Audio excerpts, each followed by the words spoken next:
গুণের চেয়ে রূপের দাম যদি বেশি থাকতো, তে আপেলের চেয়ে মলার দামটাই বেশি থাকতো।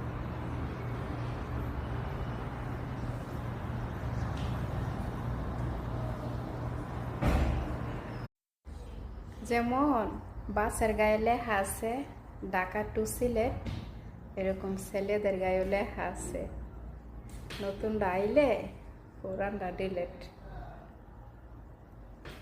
একটা অভ্যাস কি, সুন্দর চেহারা দেখলে আমরা গ্রাস খাই। আসলে সুন্দর চেহারা না দেখিয়া তার সুন্দর মনটা দেখেন, যে মনটা সারা জীবন মানুষের কাজে লাগবো। আর সুন্দর চেহারা ক্ষণিকের। প্রবাসীদের মধ্যে আর মৌমাছির মধ্যে কেন এতটা মিল জানেন? মৌমাছি মধু সংগ্রহ করে কিন্তু খাইতে পারে না, আর প্রবাসীরা ইনকাম করে কিন্তু নিজে খাইতে পারে না, খায় অন্যজনে। কি অবাক! এই পৃথিবীতে যদি নিঃস্বার্থভাবে ভালোবাসা থাকে একমাত্র উপরওয়ালা আর দুঃখ। কারণ সুখ হইছে কণিক, স্বার্থপরের মতন আসে, আবার স্বার্থপরের মতন স্বার্থ উদ্ধার হইলে চলে যায়। নিঃস্বার্থভাবে ভালোবাসলে শুধু উপরওয়ালা, দুঃখ আর নিজেকে নিজেই বাসি, আর কেউ না।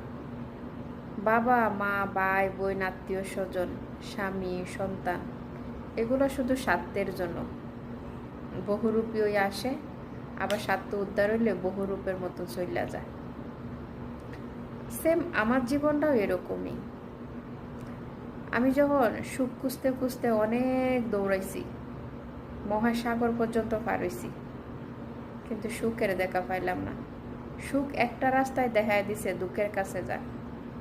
আমি আবার ব্যক্ত হইয়া দুঃখের কাছে আসলাম।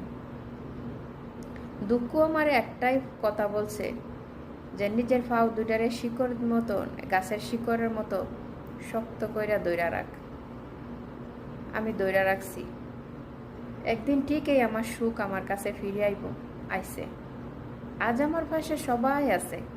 বা ভালো লাগে দেখলে তোমারে, যত দেখি মন ভরে না।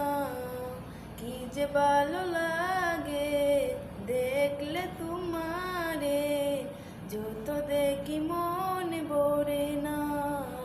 ও যত দেখি মন ভরে না। বিদেশ আইলাম রে আমি জামাই চারিয়া, কেন বিদেশ আইলাম রে আমি জামাই চারিয়া। জামাই আমার বাক্সে তার বউরে লইয়া, জামাই আমার বাক্সে তার বউরে লইয়া।